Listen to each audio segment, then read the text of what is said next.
আপনারা জানেন ভারতে ওয়াকফ করা যত সম্পত্তি ছিল এগুলো মুসলমানরা আল্লাহর রাস্তায় ওয়াকফ করছে, মুসলমানরা এই প্রতিষ্ঠানটা দেখাশোনা করছে, ঠিক নেই?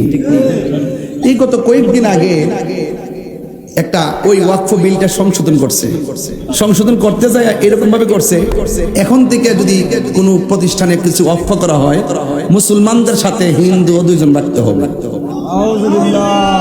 এটা আমি মনে করি কালো আইন। এটা কি আইন?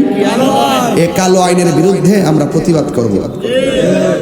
আমরা মনে করি এই আইন যদি বাস্তবায়ন হয়, যদি ওই অন্য ধর্মের লোক যদি আমাদের মুসলমানদের প্রতিষ্ঠানে ঢুকে, তাহলে তাদের আধিপত্য বিস্তার করতে বলে আমাদের সন্দেহ, কথা বলেন ঠিক কিনা? আজকে আবার শুনেছি ওই আইনটা নাকি স্থগিত করছে।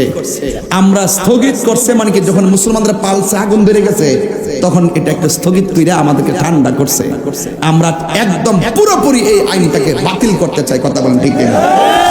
সংশোধনী বাতিল, আগে যা ছিল তাই থাকবে। মুসলমানদের এতিমখানা, মাদ্রাসা, মসজিদ যা আছে এটা মুসলমানদের মধ্যে থাকবে। এর দ্বারা দিনের খেদমত হবে, এতিমদের খেদমত হবে, সমাজের খেদমত হবে, কথা বলেন ঠিক কিনা? এখন আমি এই ওয়াজের দোয়ার পরে আপনাদেরকে নিয়ে রাস্তায় একটা মিছিল দিব।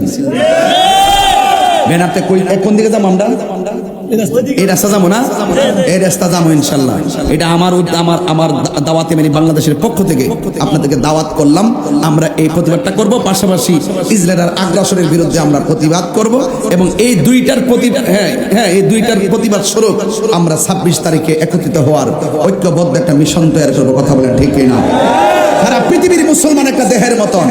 আমি আবার বলছি, অন্যান্য গণনার মানুষগুলো আমাদেরকে মাইনাস করে দেয়, কিন্তু আমরা মাইনাস করব না। কিছু কিছু ইস্যুতে আমরা সব এক হইতে দিব, কথা বলেন ঠিক না বেটি? আপনাদের সঙ্গে আমাদের আকীদার যে দূরত্ব আছে এগুলো আমরা বৈশা সমাধান করবো, যদি রাজি থাকেন। আমরা রাজি আছি। হ্যাঁ, সুন্নিরা কি রাজি আছেন? রাজি আছেন? মহাপদে জিকির করেন।